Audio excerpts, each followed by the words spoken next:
Want to get your business in front of real sports fans? The Fade Route with DNZ reaches over 1,000 listeners every month. We drop fresh episodes every week and stay active on social media so your brand doesn't just get heard, it stays top of mind. Local, loyal, passionate. That's our audience. Are you ready to be part of the in crowd? Let's talk about how we increase your foot traffic and get people to visit your website. Email us today at faderoutemail@gmail.com or message us on our socials at FadeRoutePodcast on IG or slide in our DMs on X at FadeRouteDNZ so we can find the best package for you. Coming at you from the AO Studios, it's the Fade Route with DNZ. Here are your hosts, D and Z.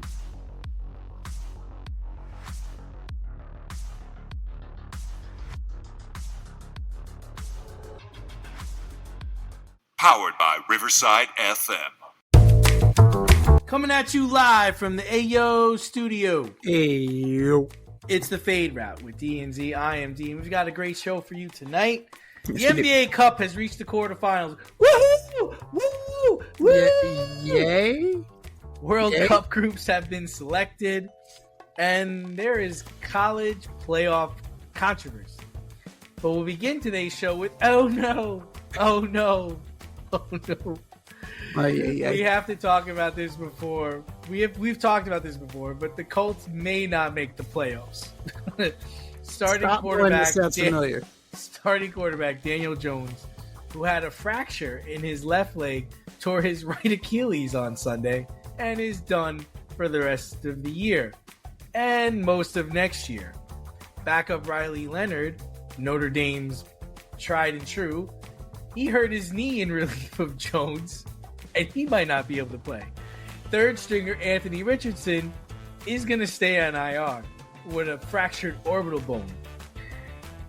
Retired Phillip Rivers tried out for the team last night, and apparently he is signed to the practice squad today. So Z, is Phillip Rivers the answer to the Colts issue? Phillip Rivers is the answer. What's the question? That's my question at this point in time. Some numbers to review. It's not Phillip Rivers' 421 career touchdowns. It's not Phillip Rivers' 209 career interceptions. It's not Phillip Rivers' career 64.9 percentage, right? His QBR of, completion percentage is 64.9. It's not his record of 134, 106, and up. It's 44. Dude's our age. Dude's a little older than us. And he's going out there and he's strapping it up like Uncle Rico, and he's going to try and throw over them their mountains.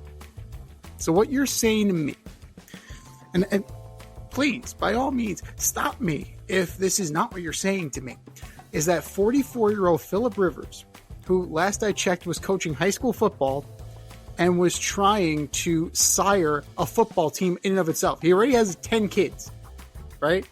Plus him, he already has an offensive side of the ball. He's half of an 11-on-11 drill. He's the answer over Riley Leonard. Yeah, I get Riley Leonard is hurt and is considered week to week, but you're telling me that that's your answer? A guy who has not played since 2020? You have Brett Rippon on the practice squad. Brett Rippon has won a game in the time that Phillip Rivers has been retired. Brett Rippon was at least playing. I remember he was on the Broncos after the whole Kendall Hinton nonsense. Right? Brett Rippon played for the majority of that season. It's absurd to me. How are teams going to exploit this? You know he's 44. You know he hasn't taken hits. You know that he's most likely a couple steps slower. His release is like just a little bit longer than it used to be. That's natural. And you have the Seahawks, the Niners, the Jaguars, and the Texans. That is what Phillip Rivers signed up for. Ew. 3 out of 4 of those. Ew. And Jacksonville isn't that bad. Jacksonville's not that bad. So, this is going to be a steady dose. A steady dose of Jonathan Taylor. Hope for the best. The problem is that other teams know what's coming. And they're going to stack the box. They're going to dare Old Man Rivers to beat him. Yeah, that's what it is. And prediction pain. Like I don't. Maybe at the rosiest, they can go 2-2. Mm-hmm. I can't go more than that. I can't. Not in good conscience. Yeah. So I got to assume that he's not going to play this weekend. I'd be really shocked if they made this guy start this weekend. My first call would have been to Andrew Luck. That's my first call. It's like, Andrew, man, I don't know what kind of shape you're in, but you have a chance to really make a history, make a comeback, help us right now. You're healthy. I know you're healthy. You're 36 years old. I just need you to turn around and hand the football off. That's all I need you to do. I'm not going to ask for anything more than that. We will run the ball every down except for 3rd and long. That's what I would say. I don't think 44-year-old Phillip Rivers is not the answer. No. Okay, it's just not. Apparently, Ryan Tannehill is retired and doesn't want to play football anymore. Cool. That's fine. Okay. Who knew? The only other person that I think I would sign is Taylor Heineke, because I believe he's a free agent. And again, it would be the same thing. Just don't throw the ball to the other team. Yeah. We are going to run and run. I'm going to use all my running backs, every running back we have. We're going to play defense and run the football. That's it. Score is going to be 16-13, 16-10. I need you to play action, and I need you to throw the ball on 3rd and long. That's what I need you to do. I don't care if they stack the box. I don't care if it's 2nd and 12. It is what it is. This is what I have to do. I just have to win. I just got to win 2 more games. I got to win 2 more games and then after we've been 2 games, then we'll figure it out. Maybe then Riley Leonard's better. I don't know. But Phillip Rivers is not, he's not the answer. I think adrenaline will get him through a game. Yeah. But, the first time he gets hit, put down, getting back up is going to be a problem, He's going to be regretting this decision. And as good as, I think Joe Flacco has been good, but even his arm got tired. He was slinging it. It all over the place, but his arm got tired. It's unbelievable because they have all these rules to protect quarterbacks, and he's still getting hurt. Yeah. It doesn't matter. But I feel bad for what happened to Daniel Jones, but this is what happens when you're playing on a broken leg. And, maybe this is something that the Colts should have thought about weeks ago. Maybe they just didn't think that.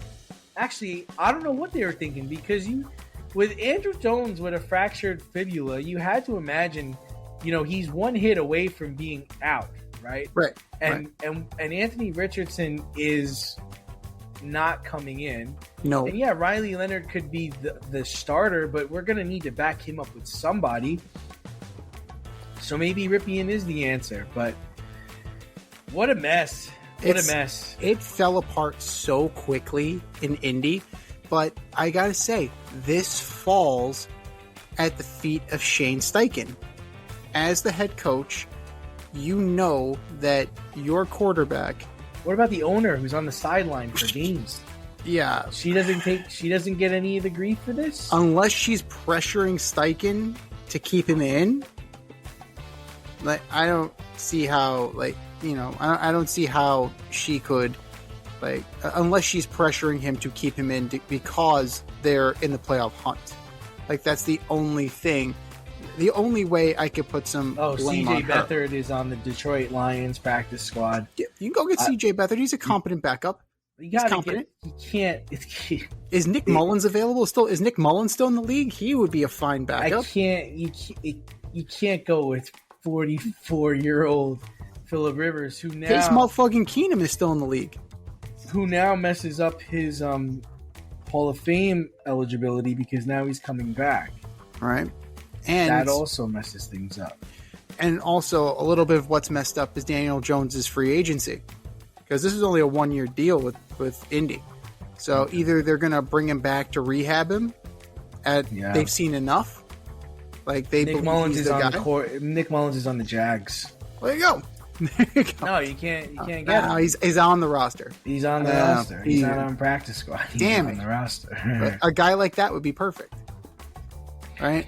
Even a guy like Tyson Bagent, I think he might be on the practice squad. like I know I said, I know Case Keenum's the backup to Caleb Williams. I do feel bad for Daniel Jones. I think he's done enough though that he's probably going to get. I think he's going to get paid by the Colts. I don't think they're going to let him leave. Now, as far as where they go from here, like maybe if Riley Leonard's healthy, he gets some extended burn. This buys Anthony Richardson a little bit longer of a leash, a little bit longer of a look in training camp next year. But I think that the Colts think they have their guy. But this situation falls at the head coach. Like, you pressed your luck. You absolutely pressed your luck, thinking that your offensive line could protect him. You know that Daniel Jones likes to move. You know, and your offense is designed to get him out and moving. As much as you have him in the pocket, you want to get him out and moving because he has mobility. You're tempting fate. And when you were tempting fate, you always ran the risk that this shit was going to happen. And unfortunately for Steichen, unfortunately for Jones, unfortunately for the Colts, their hubris went and bit them in the ass.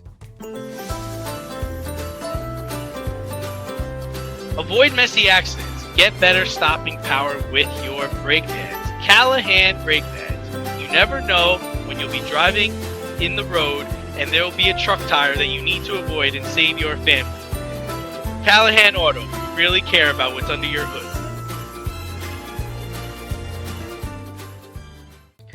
Well, sticking with football, Lamar Jackson, Jalen Hurts, and Patrick Mahomes all lost this weekend, and all looked lackluster. Once deemed the future of the NFL, each quarterback has looked human this season.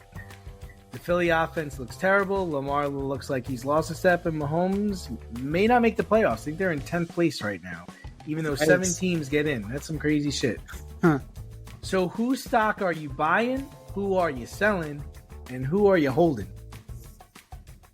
Oh, this is a tough question. It's absolutely a tough question, but the rapid decline of the Chiefs needs to be studied, right? This is akin to it's been a 7-year run.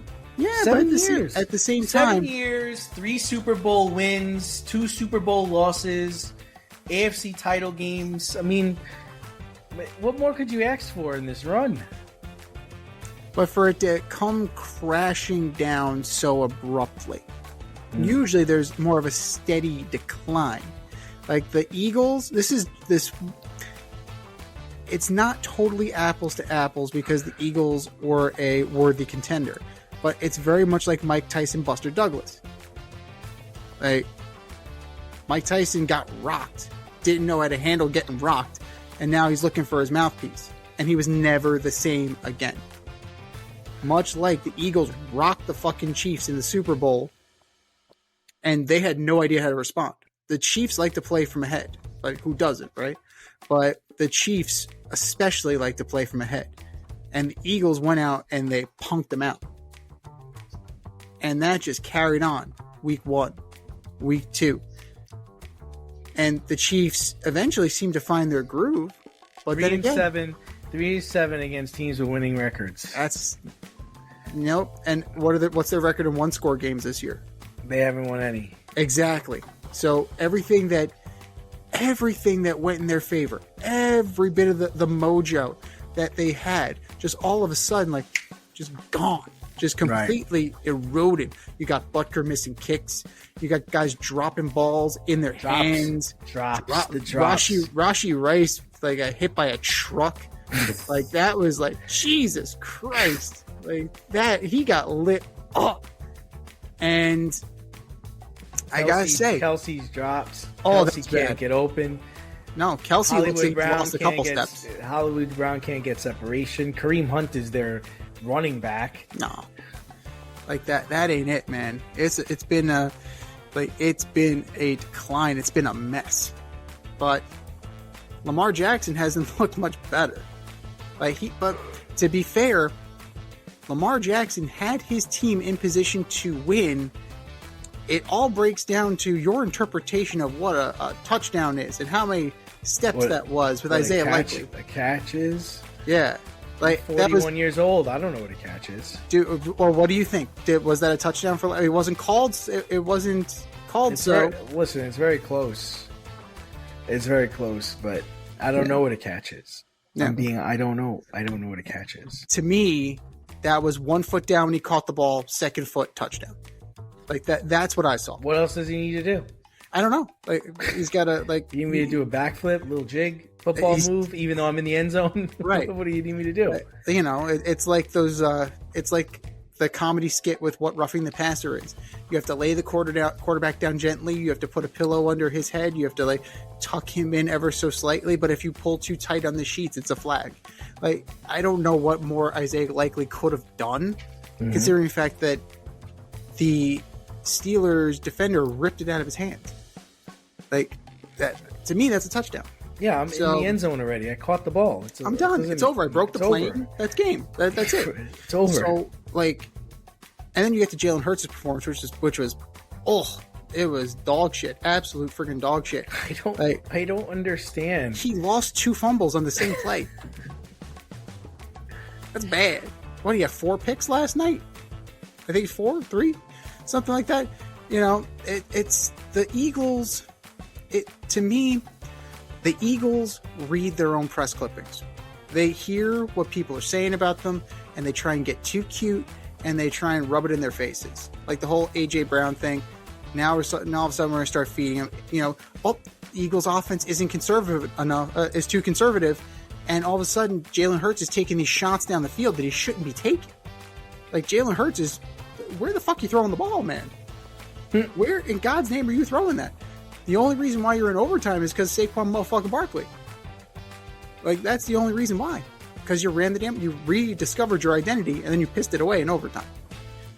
So they were still in position to score. Yeah, at the very least, tie the game. They were. And then an ill-advised throw. Chargers call game. The Chargers are, waking up from their nap at just the right time. But, I know he lost, but I'm buying Lamar. Like, I still feel like that was a touchdown, and the Ravens should have won that game. I'm holding Mahomes reluctantly because I think he may have one more in him, and like, I'm out on Jalen Hurts right now. Like, Jalen Hurts, that was rough. It's been a rough year for him. It's been nothing exciting. It's been drama filled. And yeah, it's just like, that's way too sloppy. And that's way too many turnovers. That's Tua level in terms of turnovers. And we were dogging Tua for that too. So I'm out on Jalen Hurts right now. Yeah, I just don't know what he's seeing out there. It's just so strange because I know what he's capable of. I mean, I saw this man like single-handedly almost win the Super Bowl for the Philadelphia Eagles when they played the Chiefs the first time around. Like, he accounted for all their touchdowns, including one of the Chiefs' touchdowns because he fumbled the ball on one play. And then with Patrick Mahomes, he had 3 picks, and it's just his guys aren't getting open. They're not getting open, but he's not making it any better because he's trying to improvise and he's not hitting his back step and letting it rip. He just needs to let it rip. Whatever happens, happens, man. He did a little bit of that last night, but I just, when it's over, it's over, and it definitely seems like this reign is over, right? Yes. Because yes, it seems like I think Kelsey's gone. Both of those, Hunt and Pacheco, are not the answer at running back. Those receivers are not getting open. Rashee Rice doesn't seem like he could be a true one. Seems like he's probably a better as a 2. Hollywood Brown, Worthy has not turned out the way they thought he would be. It's almost like maybe Mahomes does need like an ace, a top flight receiver like a Tyreek Hill type, right? So, I mean, he can still throw the ball. He doesn't make all the best decisions, but it kind of reminds me of what happened at the end of Andy Reid's time in Philly, right? Where Freddie Mitchell, I think Fred X was the number 1 receiver for Don McNabb and company. Like, that's his guy, and it's just like, that's not gonna. I think Chad Lewis was a tight end, but it's like that. This isn't gonna win Super Bowls, man. Like, no. We can only go so far like this. But I gotta say, Z, I mean, if Buffalo doesn't win this year, when? If not, then when? Burrow's gone. Mahomes is gone. Who's the other guy that's out? It's Burrow, Mahomes, and there's one other AFC guy that's down and out. It's Lamar. Lamar's out. They're gone. They're not making the playoffs. So wait, you're gonna let the Jaguars get in? You're gonna let the Pittsburgh Steelers beat you with Aaron Rodgers? You're not gonna let Justin Herbert and the Chargers beat you, are you? Man, if they don't win this year, it ain't never gonna happen. And they've got to really look around at themselves in that locker room. And everybody's got to tell themselves that. Guys, it's either now or never. Because we are the cream of the crop compared to everybody else here. Nobody else that's left has gone through what we've gone through, losing AFC title games, losing to Burrow, losing to Mahomes. Like, all those guys are gone. You got to go in there and take care of business. And so, for that matter, I mean, I'm going to differ from you a little bit in that I'm gonna hold on Mahomes, holding on him. I'm selling Lamar. Because it just doesn't look right. It's off. It's just off. He doesn't. I don't know if it's because he's not healthy or what, but he's looking like second year Lamar, or first year. No, I'm thinking about first year Lamar, where he couldn't complete passes. Like, he's lost the luster. It's like I think he's peaked, Z. I think he's peaked. I think he peaked 2 years ago. I don't think we're getting MVP quality out of Lamar for a full 17-game season ever again. They're wasting the years with Derrick Henry. This year is wasted now. They're not going to make the playoffs. They're not going to win anything. Another year, Derrick Henry gets a little older, and I think he's actually a free agent next year. So I'm selling. I'm selling on Lamar. That's another situation where the receivers aren't any good. Zay Flowers is their number 1 receiver. Who? Exactly. So, yeah, I'm selling Lamar. I'm holding on Mahomes. And believe it or not, I'm buying Jalen Hurts because I know what he's capable of. I've seen it. I've seen him elude tackles, do runs. He does the tush push. I've seen him make beautiful passes. I've seen it. I don't know why it's not happening this year. I don't know if it's play calling. I don't know what he's seeing out there. But Devonta Smith gets no love yesterday. Before you keep going, the tush push, it went from an 81% effectiveness last year to a 67% effectiveness this year. So that's as much on the offensive line. But not all those guys are in, right? Lane Johnson's not there. Mekhi Becton's gone. Nope. I believe he's a Charger Jason Kelsey retired. It's not the same. Jordan Mailata's the only guy who's still there. Right, and he keeps getting beat.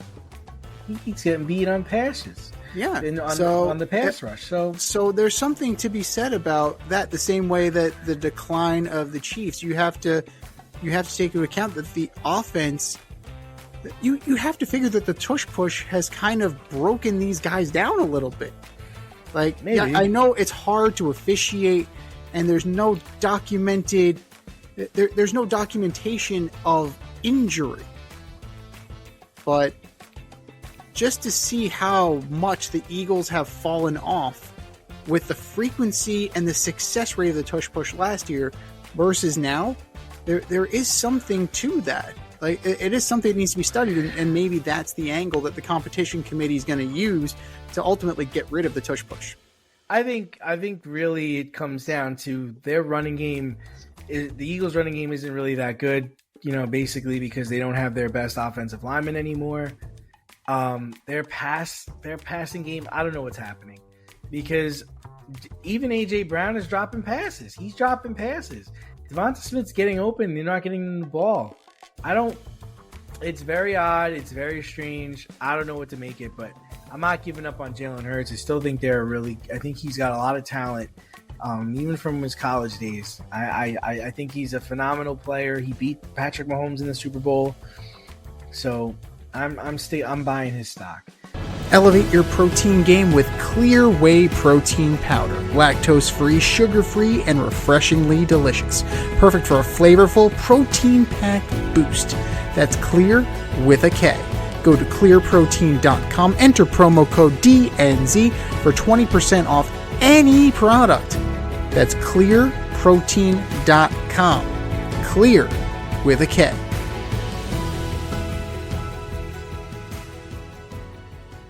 So from pro ball to college ball and the mess that is the college football playoff, it is set.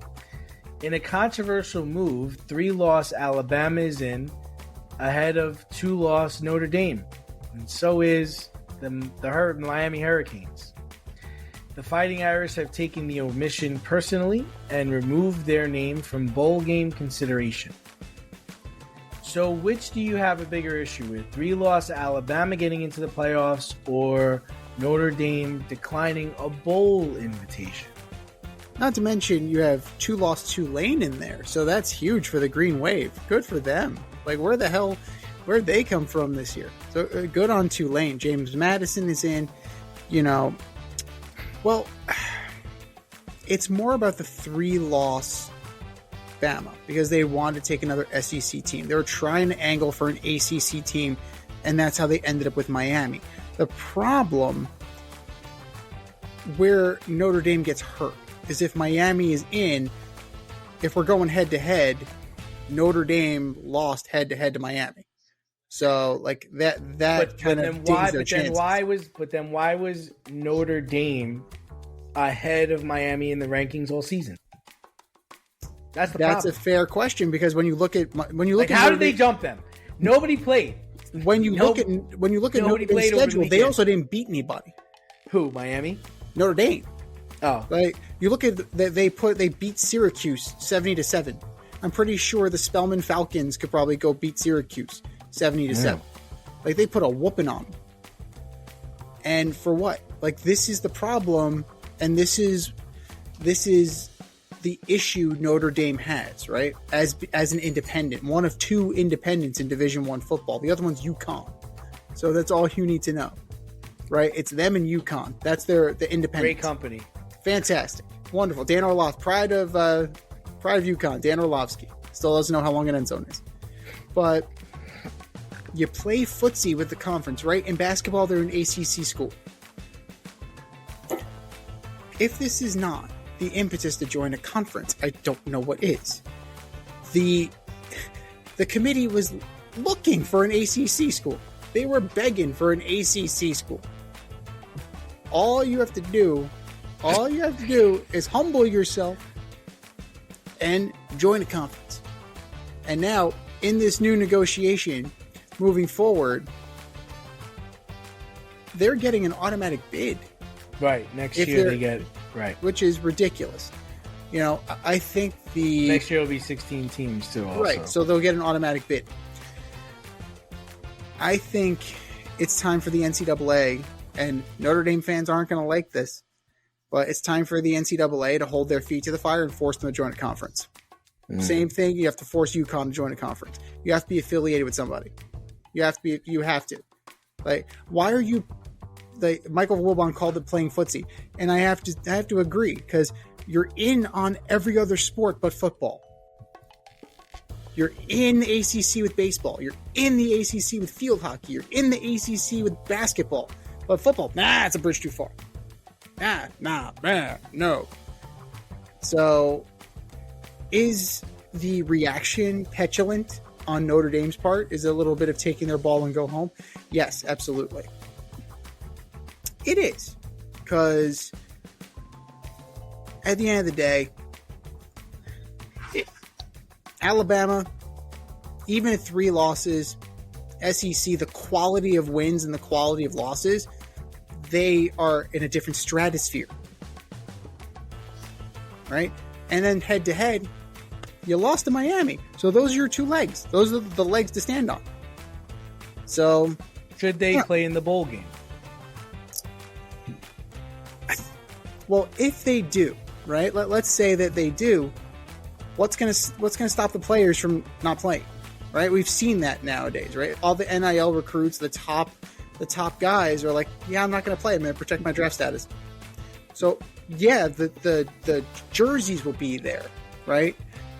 But will the players actually be there? Well, the bowl game is your chance to highlight your talents. Right? Yeah, but how many guys say fuck that? I don't know. We see it all. We see it all the time now. I'm playing devil's advocate. I'm just asking you the question. Because I if I'm Notre Dame, I'm Notre Dame. I don't need the money. I don't need the notoriety. I don't need to play in the Pop-Tarts bowl game. Okay? I don't fucking need it. I don't need it. And just like you're saying, like, if I'm one of those players that is maybe contemplating going to the draft, I don't need to play in this game. Or maybe I'm transferring. What does this game do for me? It's not a championship game. Gonna get hurt. This is nothing. What am I playing in this game for? Like, the college playoff is what I was ascending to, and that's been taken away from me. So right. I don't care about it. Now, as far as 3-loss Alabama getting in, it's garbage. It's garbage. It's absolute garbage. Like, I don't want to see them play anymore. I've seen them. I've seen them enough. I don't want to see them play, because to be honest with you, they have an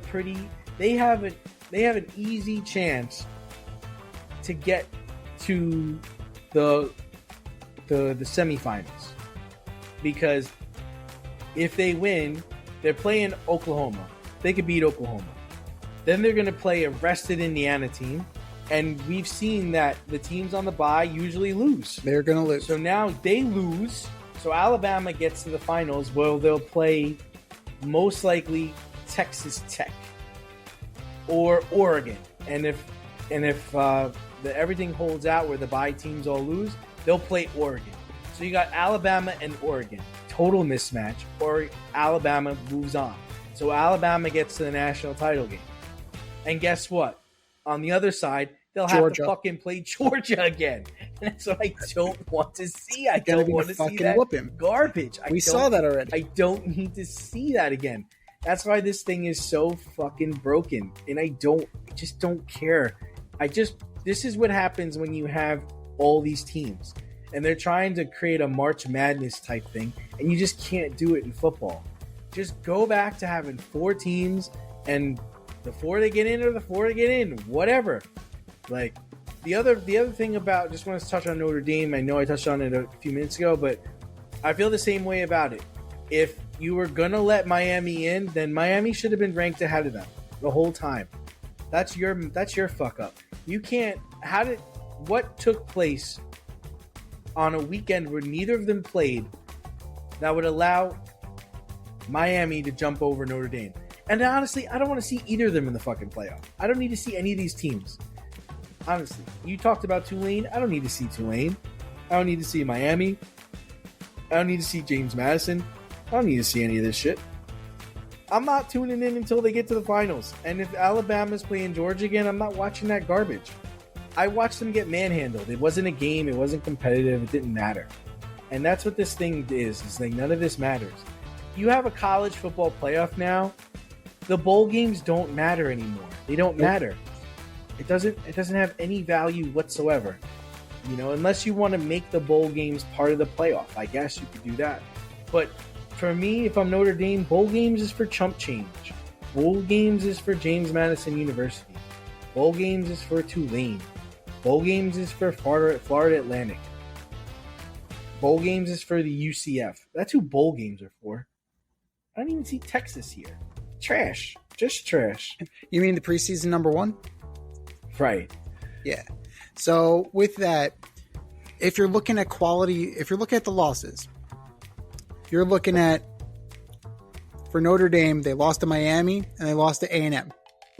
Back-to-back weeks. So the first 2 weeks of the season.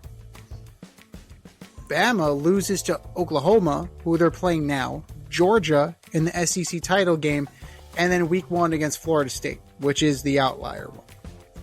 So if the committee is taking that into consideration, then that's got to be the only thing that's taking them out, because they went on a 10-game winning streak. Notre Dame was on a 10-game winning streak.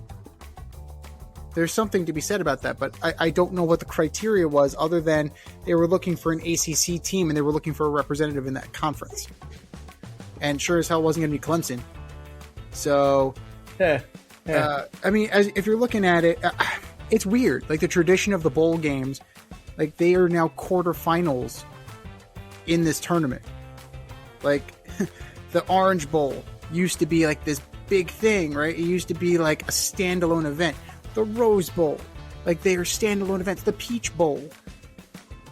These are like the standards of college football, and now they're kind of also ran events as part of this playoff. And you know, they're chasing the dollar. This is what's going on. Like this is they're trying to get the piece of that pie, like March Madness, and ultimately they're consuming their own tradition to make that happen. When owning a home, it's important to have heating and cooling professional available when things go wrong. Air Care Technicians is a veteran-owned HVAC company servicing the Westchester area. They are licensed to service, repair, maintenance, and replace all HVAC units. If your unit is not running properly or you would like to improve the air quality in your home, contact Air Care Technicians for a free quote. They offer same-day and emergency services for all of your needs. You can reach them at 914-315-1547. Air Care Technicians, 914-315-1547. Well, moving over to basketball, I know you're excited. It's the NBA Cup, baby. We reached the quarterfinals. Woo! Woo! Let's go! Woo! So I guess we should talk about it. They want us to talk about it, so we'll talk about it. We got we got 7 teams because Orlando beat the Heat. So we got 7 teams, 4 matchups, 1 champion. Who cares? Moving on. Next one. All right. Yeah. But yeah, like this might be, you're looking at Raptors Knicks. They're tied at 11 right now. On the other side of the bracket, you have Thunder Suns.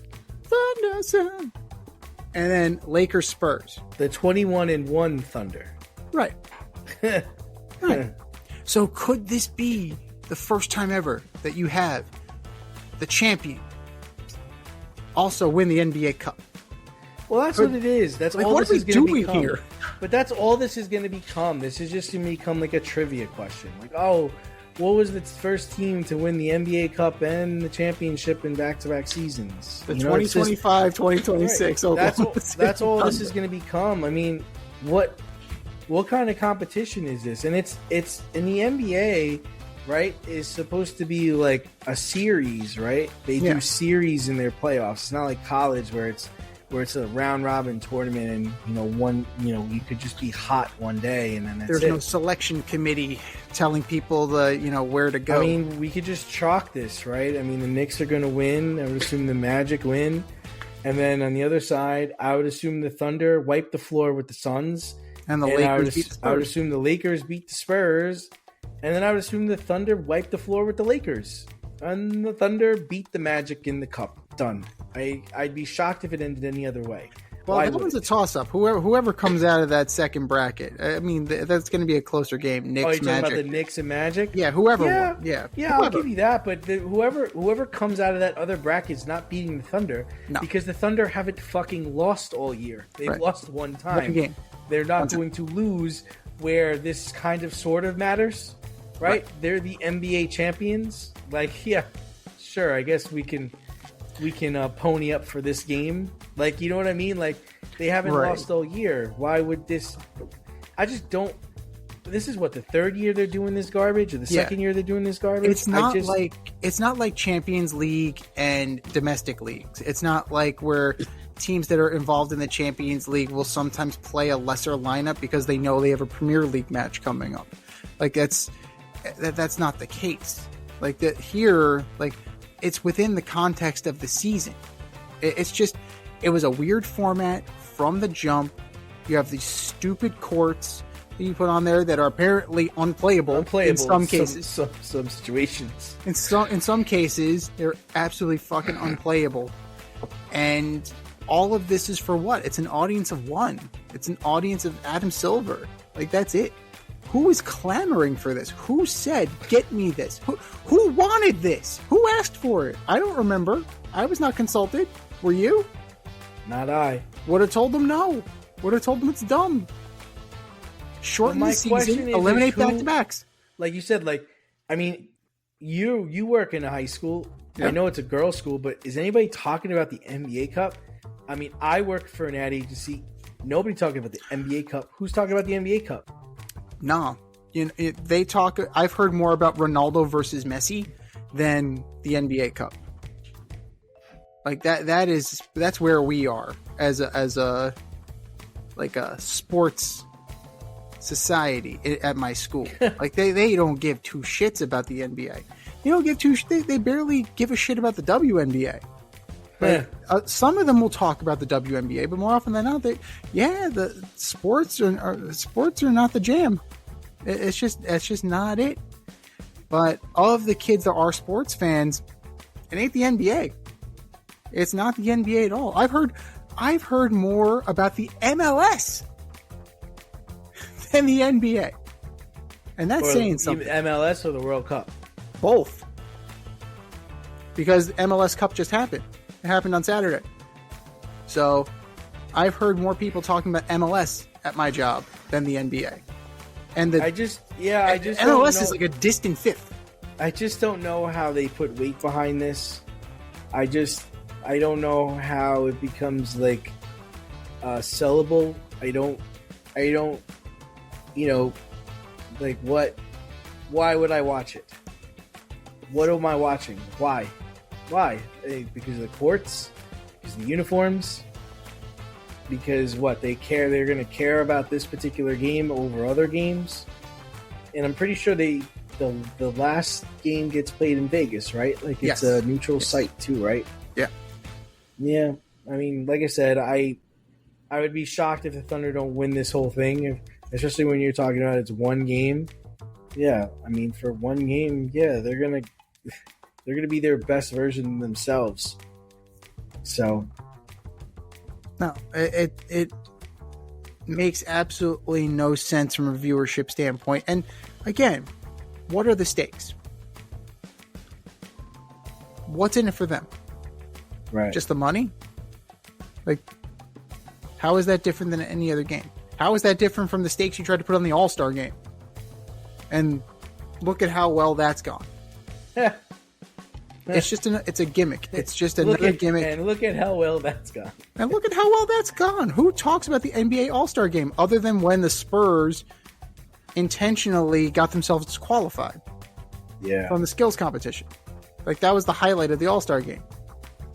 So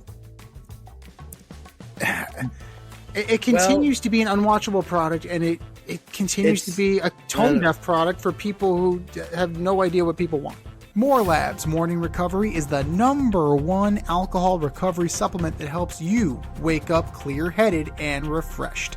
Clinically proven and trusted by thousands, with 20 million plus bottles sold and a 4.9-star rating, it works. Try it risk-free. Enjoy an exclusive 25% off discount on any product using our promo code DNZ at morelabs.com. That's 25% off using the promo code DNZ. morelabs.com. Well, moving on to something more people want and more people give a shit about. And Let's it's the World go. Cup. Group selections were made last week, and since the games are being hosted in North America, the U.S. is in. They are the host country. They are in a fairly easy group with Australia and Paraguay. How do you like their group? And is there a group of death this year? Market right now, the U.S. doesn't make it out of qualifying. They don't make it out of the group stage. Oh, geez. Who Paraguay is going to beat their ass? So I have You got Australia. Paraguay making it out? Nope. Oh, you I got have Australia getting it Australia. out. I have Australia, and I have the winner of playoff C, who's going to be Turkey. Turkey A. Turkey A is a damn fine team. So they're very skilled, and they actually made a pretty good run in last World Cup. So they also are perennial, right, in the European tournaments and the Asian tournaments. They're a formidable team, and I think the U.S. will have trouble, mostly because the U.S. has no identity. The U.S. gets athletes. They don't get soccer players. And at the end of the day, soccer players win soccer games. That's how this works, right? Look at Lionel Messi. Lionel Messi is not the best athlete in the world. Motherfucker can play soccer. Cristiano Ronaldo, not the best athlete, right? Motherfucker can play soccer. Like, other countries, like, craft and hone soccer players from an early age, right? And it comes out of, it doesn't come out of the academy. It'll come out of the street. It'll come out of this grassroots effort. There is no grassroots in America. It's pay to play from age, 4? All the way up. You want to play soccer in this country, you got to pay. Whether it's at a fancy academy or if it's like a rec league like ASO. You got to pay. You absolutely have to pay. As far as the group of death goes, give me Group L. So that's England, that's Croatia, that's Ghana, Panama. This is a division. This is a group that is going to provide England with some challenge. Not only because they're highly skilled, but also a team like Ghana, they can play physically in the heat and humidity of an American summer. And temperature-wise, I don't know if some of these European nations can handle heat and humidity that you will experience in America. Having gone to Club World Cup, having gone to some international friendlies, these players were wilting, man.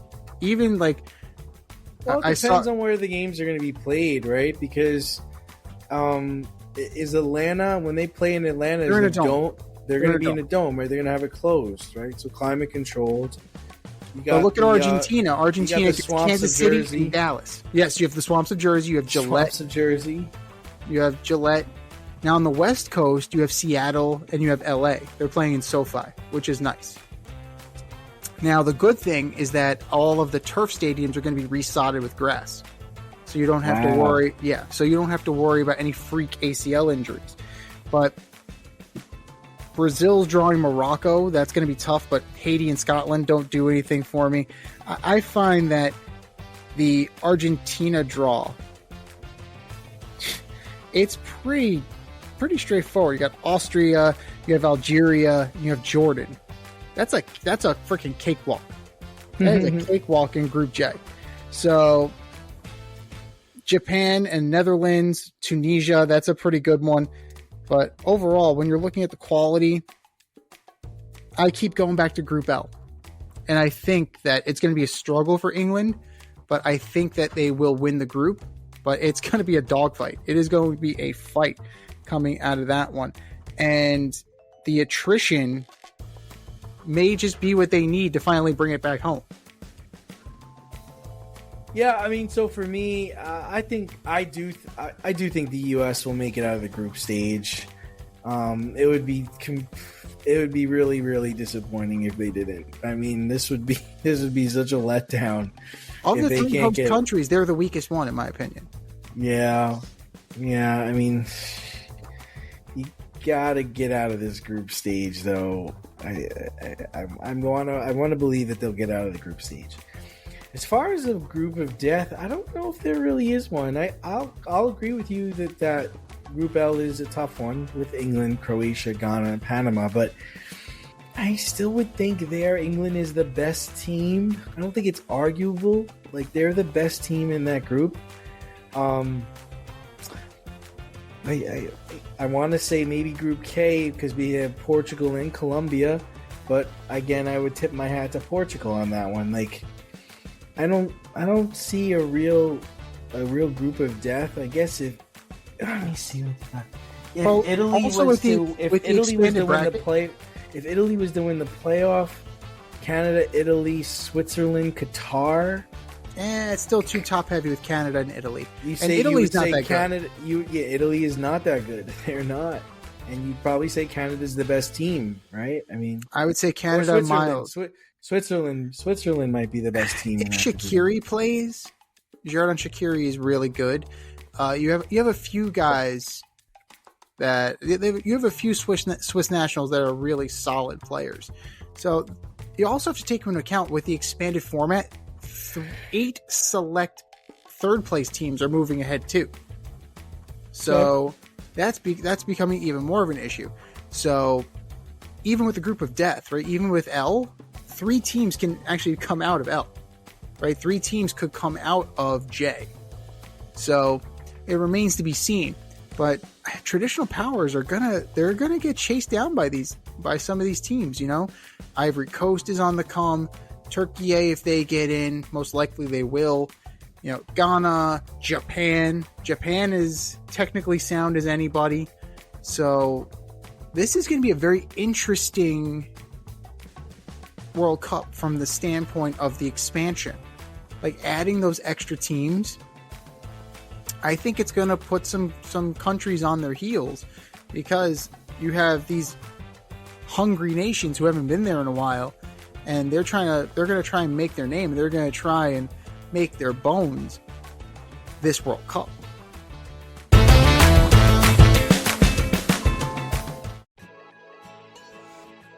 You can't help but smile when you see a balloon. PopstarsBalloons.com offers spectacular balloon decor for all of life's events, specializing in custom balloon creations and installations for private events, corporate and school functions, photo shoots, brand events, and fundraisers. Led by certified balloon artists, the Popstars Balloon team shape balloons into custom works of art. Popstar Balloons provides full concept balloon design, build and installation services, as well as pre-assembled decor pieces available for pickup or delivery. Popstar Balloons is a woman-owned, small family business focused on providing professional balloon services using only high-quality, 100% biodegradable natural latex balloons made in the U.S. and Italy. They consistently prioritize the safest use and handling of balloons in a sustainable and responsible manner. Popstars Balloons is located in Westchester County, New York, but likes to party at events throughout New York City, Connecticut, Long Island, and New Jersey. Popstars Balloons can also accommodate balloon decor services for destination events. No event too big, no event too small, and their custom personalization service is the perfect touch. They also offer a full line of event decor options like backdrop, prop rentals, tablescapes, dessert table setups, custom signs, and they always deliver with a smile. Whether you're looking for gift balloons, classic decor, or large-scale design for a big impact, Popstars Balloons will create the perfect decor for your theme, vibe, and space. So if you have an idea in mind or need inspiration, Popstars Balloons decor will be the cutting edge and spectacular. Visit popstarballoons.com to pop your next event.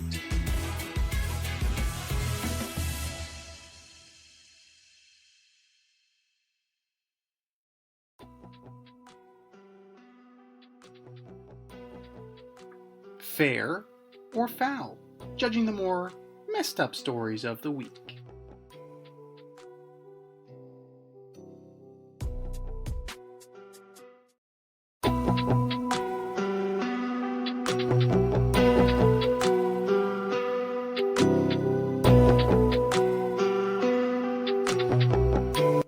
All right, boys and girls, we have some statements, and they're either fair or foul. Fair or foul. Number one, Jeff Kent elected into the Baseball Hall of Fame. That was just for you, man. Have at it. Yeah. Go ahead. Oh, man. Well, it was nice to see him have some sentiment. He talked about his son, kind of chasing him. His son is, I guess, in the minors right now. Mm-hmm. And, his son was always saying, well, Dad, you're not a Hall of Famer. I could still possibly be better than you one day. And I think, he jokingly put that to bed, but it was nice to see him get sentimental about his son. I'd never seen Jeff Kent really show any feelings. Most home runs all time by a second baseman. No championships, no MVPs. We let everybody in. Oh, man. I'm going to say it's foul. I don't really care about his... And he's a shit person, I feel like. He's a shit human. I just... I don't really care for Jeff Kent. And he was actually one of my favorite players growing up. Like, he was one of my favorite second basemen growing up, but he was just a jerk. Like, I guess none of that really matters. He was a good ball player, but come on, Jeff Kent, you and Barry Bonds and that loaded Giants team couldn't beat the Anaheim Angels? Come on, man. No. You're out. It's foul. If this was the asshole Hall of Fame, then Jeff Kent would be in there. Albert Bell would have already been in there too. As far as I'm concerned, Albert Bell is a guy that needs to be revisited. They need to go back and look at Albert Bell's career because that guy deserves some consideration. But from what I understand, this ballot or this vote is by the players, right? Yes. Well, it's the modern era committee. So Don Mattingly was on there, Clemens was on there, Bonds was on there, Dale Murphy was on there. They're on the ballot, but who's voting? I believe it's still the media. I believe it's still baseball writers. Then I think it's still the baseball writers. Then you're out, dude. You're fucking out. Or maybe the Hall of Famers themselves. It might just be the committee of the Hall of Famers themselves. Carlos Delgado was on there. I think Carlos Delgado finished second on the ballot. You needed 12 to get. You needed 12 votes to get elected. Man. So that's what we're looking at here. 377 career homers, career batting average of 290. Fine. Won an MVP. He did win an MVP. He has one MVP. All right. So that kind of that all right. I guess bolsters it a little bit. I guess, yeah. So I guess it is fair. He got an MVP award, most home runs all time as a second baseman, 4-time Silver Slugger, 5-time All-Star. I mean, it's not as great as some of the other. 290 batting average is pretty decent. It was pretty good. Like a Hall of Very Good. Like we talked about the Hall of Very Good. He's the very good. Again, if this was the asshole Hall of Fame, he would have been in years ago. But yeah, I can understand why he would come off the ballot. I understand why. Because it's just like, okay. And he played in the steroid era where guys routinely were like having phenomenal seasons, right? Some aided by certain substances. We're not going to lie here. But for what his reputation is, seemed to be a clean player, right? We never came up in the Mitchell report. No like not even a sniff of PED. Just a jackass. Just a general like malcontent, and that's fine. Like, you know, they made Jim Rice wait. They made him wait. So eventually Jim Rice got in. So it's fine. It's fine. If you know, at this point, it's fine. There's not much more you could do to me or you at this point. Like, we have made our positions clear about Hall of Famers and who a Hall of Famer is. Jeff Kent wouldn't be on my list. Let's just put it that way. Probably he's not on my Christmas card list either, but I don't expect one from Jeff Kent. Fair or foul number 2, the Spurs should speed up the rebuild with injury-prone Wemby. Yeah. You know, it's sad, but I think it's true. You know, this isn't a guy that's going to play like 20 years. You know, I think he's got 10, maybe 8, you know, good years. It's just, you know, we're seeing it now. He's just hurt. I think now he's dealing with a calf issue. Mm-hmm.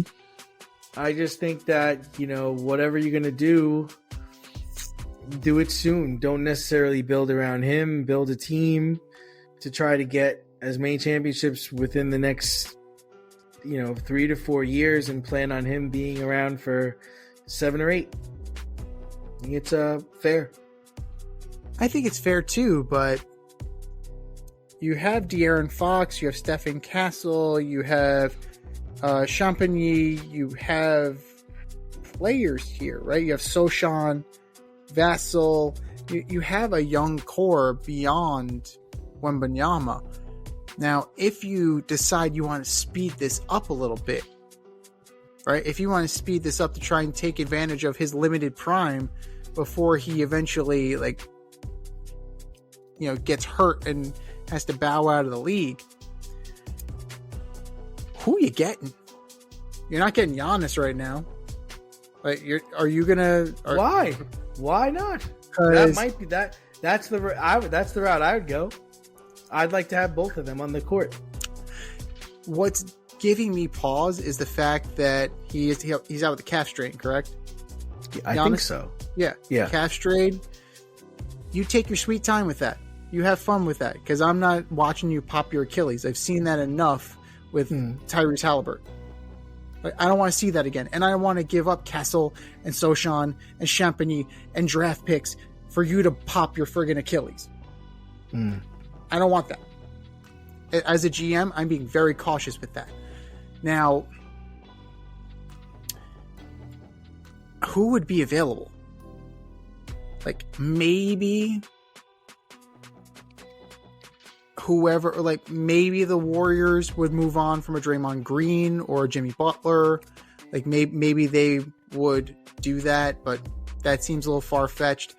You know, could the Knicks sour on Karl Anthony Towns? They're playing well. I don't think that they would. I don't think that they would want. That's interesting. What would it take to get him? Because I think that he needs to get out of Memphis. So that could be something interesting. You put him, Wemby, and Fox together. That sounds pretty good. That sounds like a good triumvirate. They have a history of dealing with players, right? Mm-hmm. Players are usually treated really well there, and they play well there. They get it. Yeah, I think that could work. If you're going to, I think it's fair that you explore it, but don't be so quick to make a trade on name recognition, especially with like what we found out about Giannis, because you don't want to be left holding the bag, or in this case, you don't want to be left holding his Achilles when these other guys start blossoming. And then what happens? You're still 2 years away from being 2 years away and talking about the promise of Victor Wembanyama. So give it a second.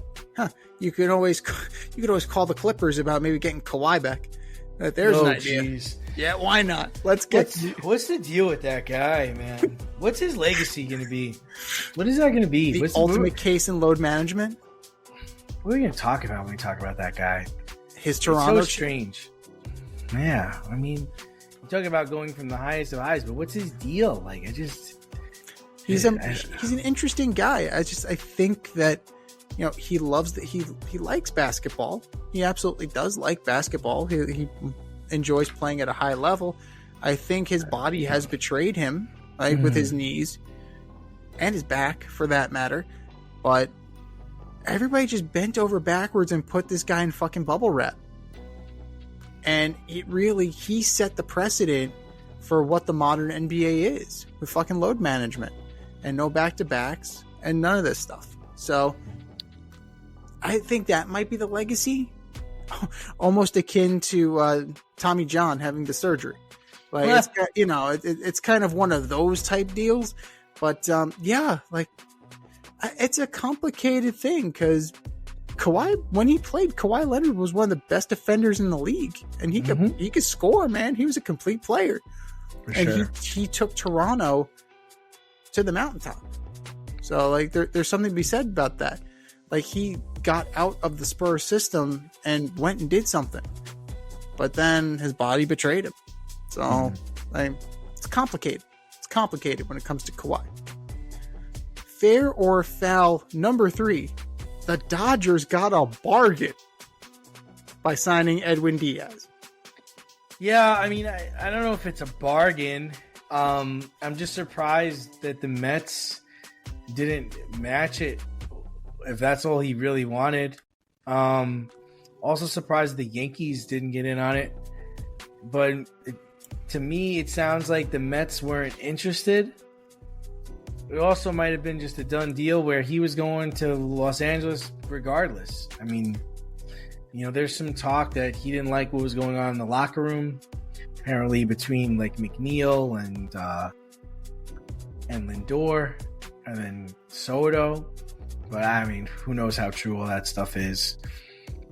So what is it? 3 years, $68 million, right? 3 years, 69, and 13 of it is deferred. Yeah, I mean, I think it's a deal for what he does. I mean, he's a good closer. He ain't a great closer. He's a good closer. But yeah, I'd say it's fair. I'd say it's fair too. Also, you have to take into consideration that the Mets effectively signed his replacement, 3 years, $51 million in Devin Williams. Right. It's almost like, that's what I'm trying to say. It's like the writing was on the wall. It was almost, you know, apparently the reports are that the Mets offered him $1 million or less per year, and he went with the Dodger offer. If that's the truth, then the Mets really didn't want him, because they would have just gave him what he wanted. Number one, but that's true. I just don't think this Devin Williams thing is a good idea, man. I don't think so. I like it less knowing that Diaz is off the board. And, you know, I hate to say it. I said it a month ago. I said it a month ago. I called my shot. I said Diaz would be a Dodger. And nailed that shit. Nailed it. Now he's got to see if Rendon becomes a Dodger. Anthony Rendon's going to win the fucking MVP next year. You just watch. Saying I'm a bitch. No, I'm saying you're MVP. You misunderstood me. So 6-3, 1.31 ERA, 32 saves. Pretty good. That's what you're getting in Mr. Diaz if you're the Dodgers. Only 4.5 per year deferred. So $13.5 million deferred on the back end. They got a deal. It's fair, man. For the best closer, the best relief pitcher on the market, that's a pretty good deal. And only 3 years. He's going into his age 32 season. So that further lengthens your bullpen with Trinan. If you want to keep Sasaki in there, although Sasaki's probably going to go back in the rotation. Although, you know, I would seriously consider keeping Sasaki in the bullpen because he was dominant. He was lights out in that role. You have Vesia coming back. Like, okay, the Dodgers have addressed their bullpen issue.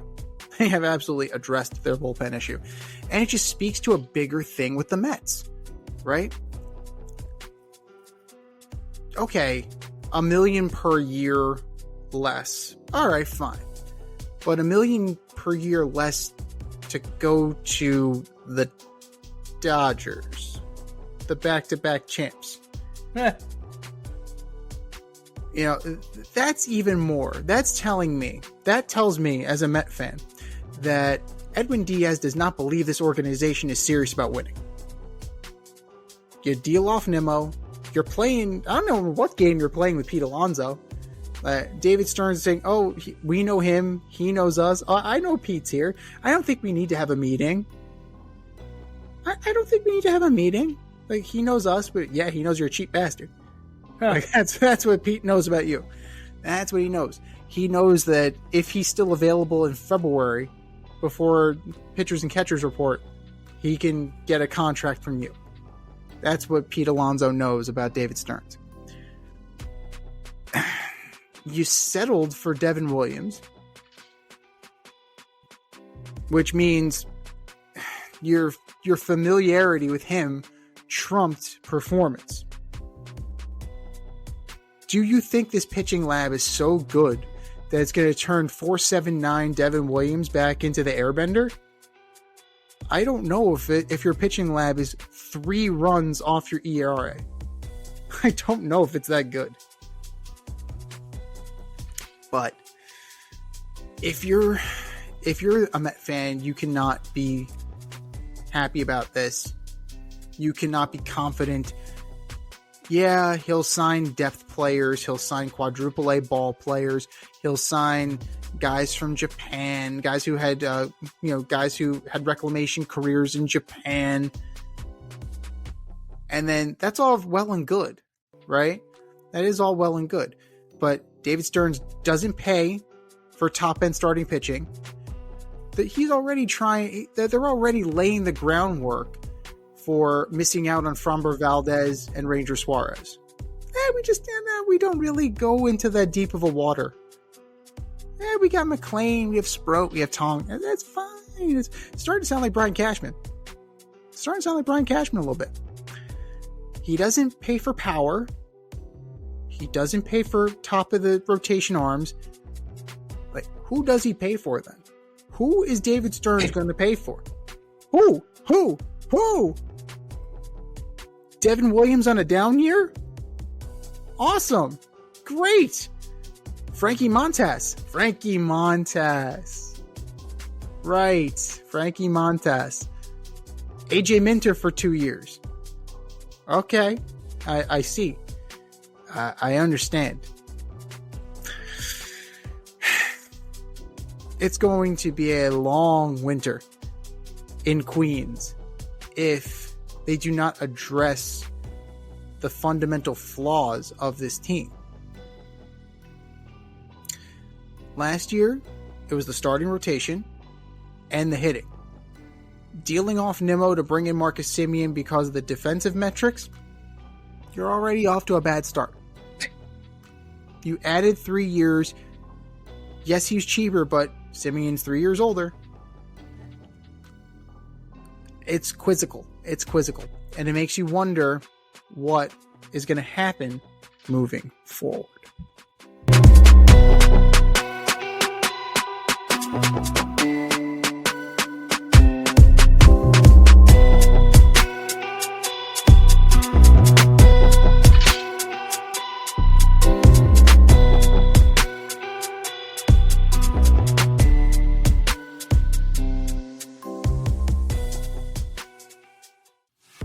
Step outside of your safe area and make a statement without saying much with FCK Clout Lifestyle Apparel.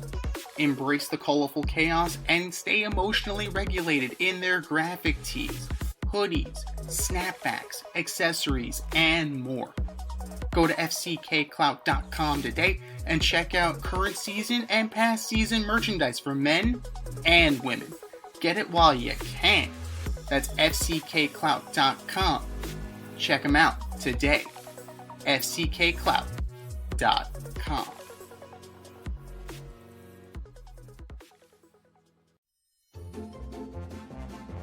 Who's the best of the worst this week in sports? The Fade Store presents the Alleged Superstar of the Week Award.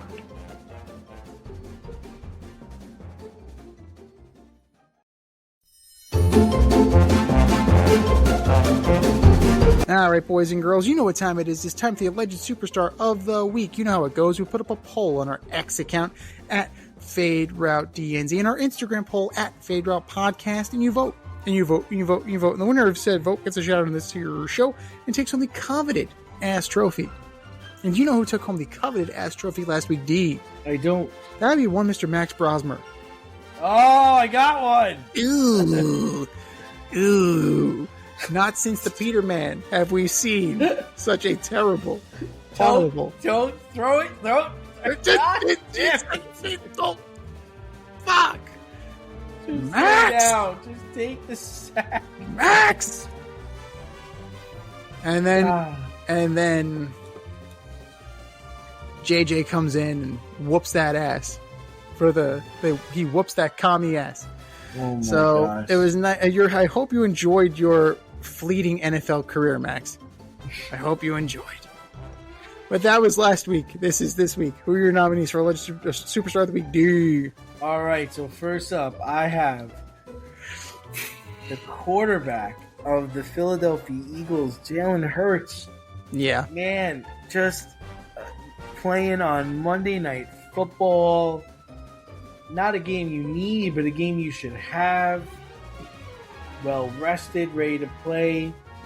You go for 21 for 40 for 240 yards and 4 interceptions.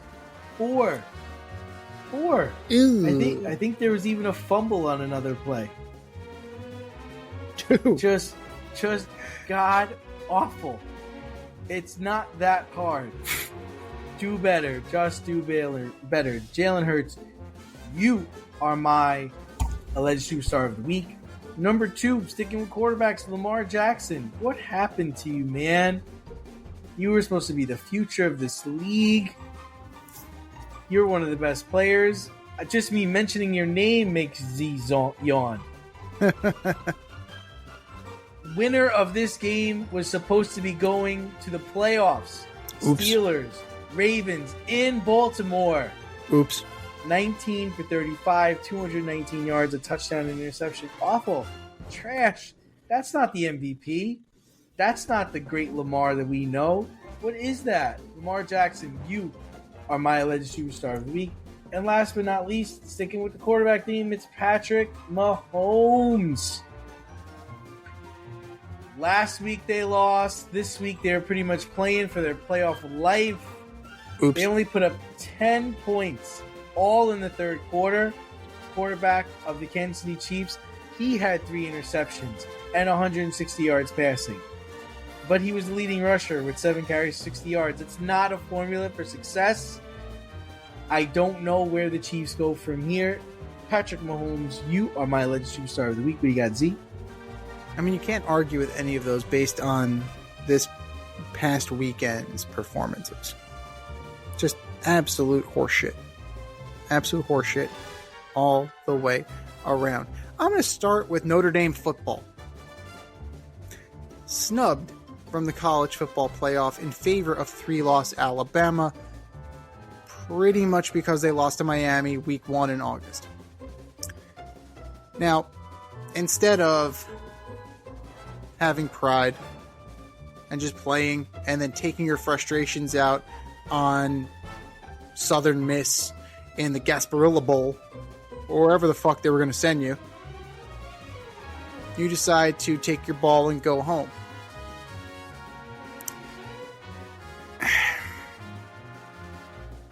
It's just a bad look.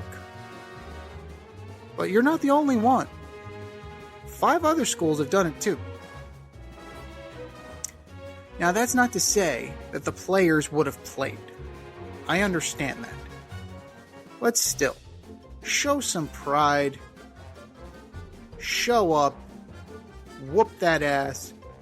And make the committee realize they made a mistake. Instead, you're headed towards a nomination for the Anthony Rendon Bitch of the Week award. Notre Dame football, you are my Alleged Superstar of the Week. Number 2, I gotta go with the Rangers. Oh. Back-to-back games, Saturday and Sunday. down against the Avalanche, pull off a massive comeback, major comeback to get to overtime, only to shit the bed in overtime. Rangers lose, 2 days in a row. Yeah, I get the Avalanche, yeah, I get the Golden Knights. But snatching defeat from the jaws of victory, that's what this season is going to be about at Madison Square Garden. New York Rangers, you are my alleged superstar of the week. And number 3, the New York Metropolitans. You let your stud closer go to the Dodgers over a difference of about $3 million.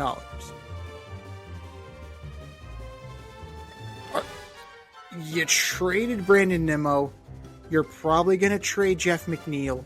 You're going to let Pete Alonso walk. You're not playing in the deep end of the pool here.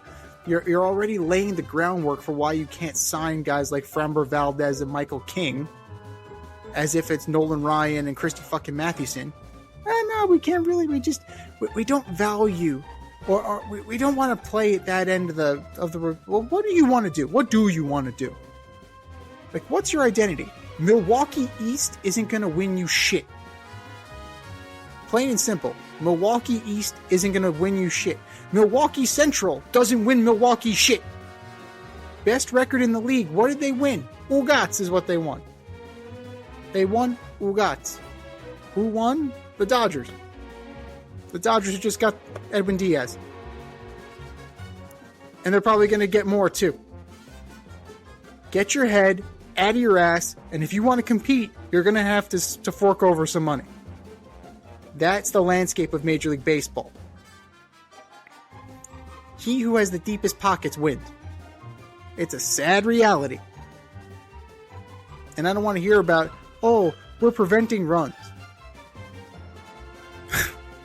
You're certainly not scoring any. You're certainly not fucking scoring any. New York Mets, you are my alleged superstar of the week. I think we said our piece. Go to our X account at FadeRouteDNZ. Go to our Instagram poll at FadeRoutePodcast and vote. And vote, and vote, and vote. And for our nominees. You're better than that. Just do better. Just do better. This has been the Fade Route with DNZ. Thanks for tuning in tonight. Catch our podcast on Wednesday nights on Spotify, iTunes, iHeartRadio, or wherever you listen to your podcast. So until next time, stay fade, everyone. Time for us to run the go route. We'll talk to you next week.